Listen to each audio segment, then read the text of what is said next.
ভাগ্নিকে জিজ্ঞেস করছি, ও দেশে নাই, ও আমেরিকায়। হ্যাঁ, আমি জিজ্ঞেস করছি অনেক রাতে ফোন দিয়ে, আমি বললাম যে ও আমাকে কেন আনফ্রেন্ড করছে।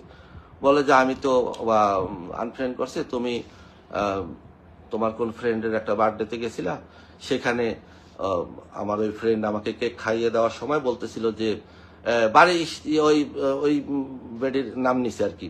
হ্যাঁ, ওই বেডির নাম নেওয়ার পরে আমি খেয়ে চলে আসছি, বা একটু মনে ফান টান করছে, ওই নিয়ে তো সবাই হাসাহাসি করে, মজা করে, এই কারণে নাকি আমাকে আনফ্রেন্ড করছে, এটা নাকি আমার ভাগ্নিকে বলছে।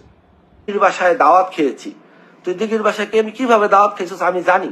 তুই জোর কইরা দাওয়াত নিছিস, জোর কইরা দিঘিকে বিব্রত কইরা, এম্বারেস কইরা 4-5 জন মিলে ওরা ধরছস যে তোমার বাসায় দাওয়াত দাও, প্লিজ প্লিজ, কবে দিবা দাওয়াত, বলো বলো বলো, এরকম করে মেয়েটারে বোকা পাইয়া, মেয়েটারে সোজা সরল পাইয়া তুই ছাড়া আর একটা নায়িকার দরজার সামনে তুই ভিড়তে পারবি, ঢুকতে পারছস এই পর্যন্ত। চামচামি কিছুদিন অপুর চামচামি, এখন অপবিশ্বাস ভালো না, এখন আবার বুবলির চামচামি। তার যখন অপুর চামচামি করতো তখন বুবলির বদনাম করতো, আবার এখন বুবলির চামচামি করে এখন অপুরে বা অপুর বদনাম করে। এইটাই তোর ব্যবসা, এগুলি করে তুই খাবি, এগুলি করে এই মানুষের পাশার মধ্যে আঙ্গুল দিবি, মানুষকে নিয়ে থাকবি, মানুষকে নিয়ে আজে বাজে কথা বলবি, তারা আবার তোরে নিয়ে বলবো।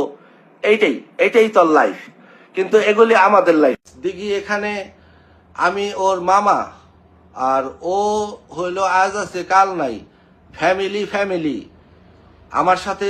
আর যত কিছুই হোক ফ্যামিলি, আমরা এক। ওর একটা কিছু হইলে দৌড় দিয়ে আমি যাব, আমি আমার একটা কিছু হইলে ও দৌড় দিয়ে আমার কাছে আসবে। এটাই হলো রক্তের টান, ব্লাডের টান। ওর মন্তব্য আমার শোনার দরকার নাই, আমাকে ও সমর্থন করবে। আমি যা করবো, আমি ভুল যদি করে থাকি, অন্যায় করে থাকি, সেটারও আমি সমর্থনও করবে। মানে তাতে আমার কিছু আসে যায় বলেন? এটা তো মানে বিগ ডিল না, বিগ ইস্যু না। ও আমার পক্ষে না থাকলে কি হয়েছে, তাতে সমস্যা কি? আমার ভাগ্নি এই জন্য নাই হয়ে যাবো? আমার ভাগ্নি থাকবো, না থাকলে অসুবিধা নেই। আর ওরে আমি এর মধ্যে জড়াতেও চাই না, ও এর মধ্যে জড়িতও না। এটা আমার আর ইঁদুরমুখীর ব্যাপার, আমরা এটা ডিল করব। ও ওদের সাথে মিলেমিশে থাকুক, কাজকর্ম করুক, ওর একটা প্রফেশন আছে, ওর একটা লাইফ আছে, আর এটার সাথে আমার সাথে ওর জড়িত না। ও আমার ভাগ্নি, ও আমার বাসায় আসবো, আমি পোলাও মাংস রান্না করব, খেয়ে দিয়ে চলে যাবে, আমি ওর বাসায় যাব, ও আমারে খাওয়াইবো, এই তো। বা আমরা বিপদে আপদে একজন আরেকজনের সাথে দেখা করব, মিট আপ করবো, এই আমাদের জীবন।